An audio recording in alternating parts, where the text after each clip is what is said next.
Today I have the Xiaomi 360-degree camera for you guys to check out. GearBest did send me this as part of a review. Got this free of charge for my unbiased opinion. As you guys know, I always try my hardest to stay impartial. Nobody is paying me for this review, so these thoughts are mine and my own. So kicking off here, we have this 3.5K resolution camera. It has two lenses, one on either side. It is very thin and lightweight.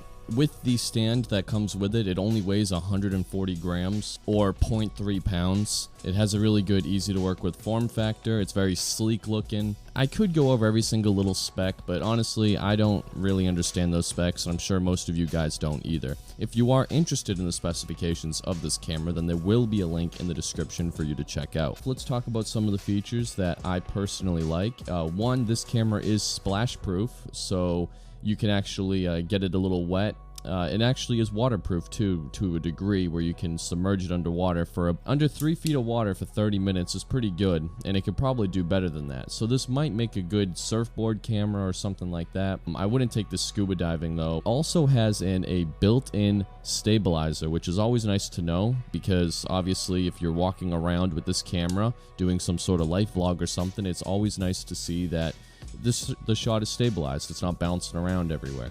You have about a 1 hour, maybe 1.5 hour battery life. I got only an hour though, but I did have the Wi-Fi turned on, so I know that does affect the battery life. The 3.5K resolution, which sounds very impressive on paper, but when you view it in person, it's not as good as you would imagine. So this is a 360-degree camera, so the fact that it's only 3.5K actually makes it not as good quality as something like a 2D 720p camera. I mean, you gotta think that this has to capture everything around it, where other cameras only have to take a certain field of view. It's priced at $250, making this one of the cheapest 360-degree cameras you can buy. Like everything in life though, you do get what you pay for, and this is no exception. My first gripe with this camera is that all the directions are in Chinese. Actually, the entire box is in Chinese, making it very difficult to understand what you were doing or even how to get started. Luckily, there are tons of videos online that can help you get going, and there's actually an app called Mijia, which is for the iOS and Android, and it's completely free. The app has great directions and will help you get started. It can be a little difficult to get started, but with a little persistence and trial and error, you will get it going probably in about an hour top, so you'll have the whole thing figured out. Basically, the way the app works is you can download the video from the SD card remotely onto your phone, and then you can take your phone and you can take that video and you can upload it directly to YouTube, and the app will do all the video stitching for you, and you'll have a 360-degree video with no editing or any pressure. It's what I call the lazy way of doing it. There is one downside to doing things the lazy way, and the way that the app stitches the 360-degree video is it really kills the quality a lot. If you are tech savvy enough and understand 360-degree stitching, then you will probably enjoy this camera a lot more, because you can just take the SD card out, put it in your computer, and do the 360-degree stitching yourself, and you will have far better quality than what I was able to muster up with the same camera.